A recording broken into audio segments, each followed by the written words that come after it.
各位观众，晚上好。晚上好。晚上好。晚上好。晚上好。The Chinese government has one of the most extensive propaganda networks in the world inside the country, but it also aggressively works to influence how it's perceived outside its borders. Good morning, President Xi! China has invested billions into bolstering its image abroad. Its state-run news outlets push out messages in English around the clock. You're watching CGTN. Live in Beijing from my room. Washington, D.C. And its diplomats have flocked to Twitter in the last year.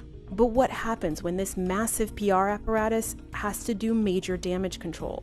We analyzed thousands of tweets from Chinese state media and official accounts and found 3 dominant messages China wants to project to the world. Here's what we learned. A novel coronavirus hit the Chinese city of Wuhan in January. Early whistleblowers were silenced. People were angry about a government cover-up. 没有病床，没有医药。CCTV 讲的那个新闻全部都是假的。 But in the majority of tweets we analyzed, state-owned publications pushed a much more optimistic view, promoting what they said was an effective response. They are sharing videos like this. 说这个方舱医院接收病患以来啊，不仅看病不花钱，吃饭不花钱，还有人组织跳广场舞。 The Chinese Communist Party refers to this as positive energy, only focusing on the bright side of an issue. China did take drastic measures to try and stem the outbreak, but that's the only story China wants the world to see. And state media is eager to run praise from foreign experts to back up China's successes. It's a remarkable response that's being organized in China to contain the virus. One tweet from state media that did reveal Chinese citizens' discontent, 全部都是假的。 it was quickly deleted. Once the virus spread across the world, China started positioning itself as being at the forefront of fighting the pandemic. It presented itself as a partner, a grateful recipient, and more recently, a selfless leader, highlighting large donations from Chinese companies and the government.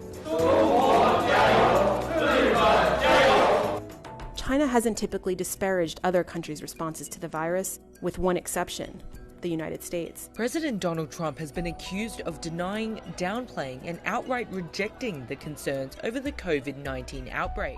Another thing we noticed are Chinese outlets disputing the origin of the virus. It all started in late February with a renowned Chinese epidemiologist. Around the same time, the CDC reported the first case in the United States with an unknown origin. A screenshot of the announcement, incorrectly translated in Chinese, began to trend online and was untouched by Chinese government censors.